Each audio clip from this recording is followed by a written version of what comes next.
अगर मैं आपसे पूछूं कि कौन सा देश in space technology, space research बहुत ही अलग लेवल पे है, तो आप can you put them in a chronological order, may be top 5 बता दो आप. तो देखिए, नंबर 1 तो यूएसए है, नंबर 2 पहले रशिया था, अब चाइना है, अच्छा.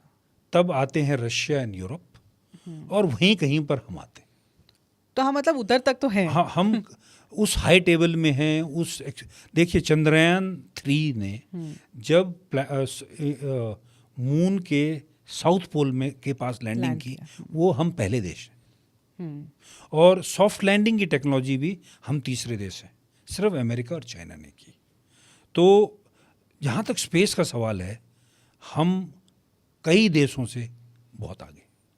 तो व्हाट इज, हमारे को कुछ रोक रहा है क्या कि is it technology, is it money, is it क्या, इज इट ब्रेन पावर, मतलब क्या है, कुछ रोक रहा है हमको इसमें?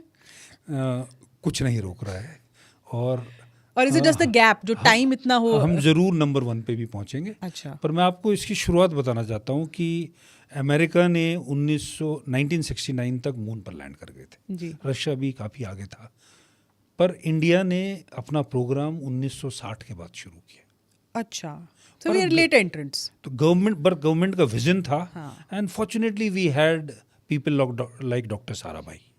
And secondly the faith of the government of the day कि इनको पैसे दो, इनको रिसर्च करने दो, इनको काम करने दो.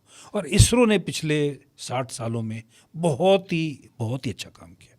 क्योंकि काम की दो चीज़ें, एक हमारे पास सबसे हाई ग्रेड के साइंटिस्ट हैं जी. और दो, कम से कम पैसे में उन्होंने किया. They have been most frugal in what they have been spending. उससे अब क्या हुआ है, प्रेजेंट सरकार ने 2020 में एक बहुत ही हिस्टोरिकल डिसीजन लिया. तब तक जो कुछ होता था वो सिर्फ गवर्नमेंट और इसरो करती थी. गवर्नमेंट ने डिसाइड किया, और इसमें थोड़ा सा हमको नए न्यू स्पेस रेवोल्यूशन को भी धन्यवाद देना चाहिए, क्योंकि एलन मस्क और जेफ बेजोस आ गए थे. प्राइम मिनिस्टर ने भी सोचा कि हिंदुस्तान में हमको प्राइवेट सेक्टर को स्पेस में आने देना चाहिए. और पिछले 4 साल में ही हमारे जो नए स्टार्टअप्स हैं वो बहुत ही हाई लेवल का काम कर रहे हैं. 2 स्टार्टअप्स ने ऑलरेडी रॉकेट लॉन्च कर दिए हैं. अभी तक वो पहले pre orbital, sub orbital launch है, मतलब वो 100 किलोमीटर से ऊपर नहीं गए, पर वो भी इस साल के आखिर या अगले साल में हो जाएंगे. 5 कंपनियों ने जो 2018 से 2020, 2022 में बनी हैं, सैटेलाइट लॉन्च कर ली हैं. Oh wow. उनमें से एक कंपनी है पिक्सल, जो 36 सैटेलाइट बना के पूरी दुनिया को ऑब्जर्व करेगा. वो एक हाई टेक्नोलॉजी है जिसे कहते हैं हाइपर स्पेक्ट्रल. और उनकी टेक्नोलॉजी इतनी अच्छी है कि अमेरिकन आर्मी से उनको ऑर्डर मिल चुका. तो एक इकोसिस्टम इसरो ने बनाया. और जो आपने बोला ना, क्या हमारे पे कैपेबिलिटी की कमी है? नहीं, हमारे पे, हाँ, क्या कमी थी, थोड़ा स्पेस में पैसे की बहुत ज़रूरत है.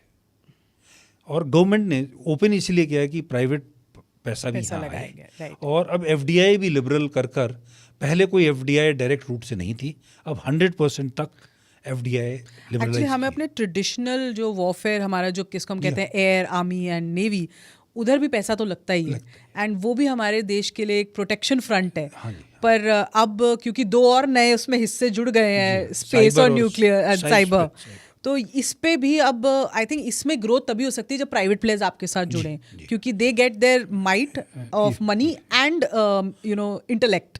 और पिछले 3-4 साल में एक चीज़ बहुत अच्छी हुई है कि वेंचर कैपिटलिस्ट ने इन नए स्टार्टअप्स में भरोसा दिखाया है.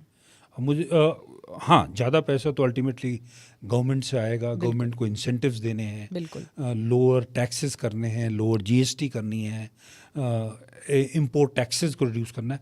पर पूरा सबसे पहले गवर्नमेंट ने क्या किया, एक नई पॉलिसी बना दी. और वो हमारी जो स्पेस पॉलिसी है वो अमेरिका की स्पेस पॉलिसी के इक्विवेलेंट है, क्योंकि वो प्राइवेट सेक्टर को अलाउ करती है कि अगर आपको एस्ट्रॉयड माइनिंग करने की क्षमता है तो वो भी कीजिए. अच्छा. तो एक बहुत फॉरवर्ड लुकिंग पॉलिसी बन गई है. एफडीआई की पॉलिसी आ गई है. हाँ, अब इसको मैनिफेस्ट होना है पैसे आने में, टेक्नोलॉजी डेवलपमेंट होने में. और हम ये देख रहे हैं कि हिंदुस्तान में तो स्पेस के लिए मार्केट है ही है. इंडियन कंपनीज पूरे दुनिया में स्पेस की चीज़ें सैटेलाइट बनाकर एप्लीकेशन कर कर दे सकें, और ये भी हो। तो अगर आपको ऐसी और इंटरेस्टिंग क्लिप्स देखनी है तो मेरे क्लिप्स चैनल को सब्सक्राइब करना मत भूलना। समृति ग्रोवर क्लिप्स चैनल का नाम है। और अगर पूरा पॉडकास्ट देखना है और जानना है कि हमने कितनी इंटरेस्टिंग बातें की और क्या-क्या टॉपिक्स पे हमने चर्चा की है, तो आप कोच समृति को जरूर सब्सक्राइब कीजिएगा। Thank you so much.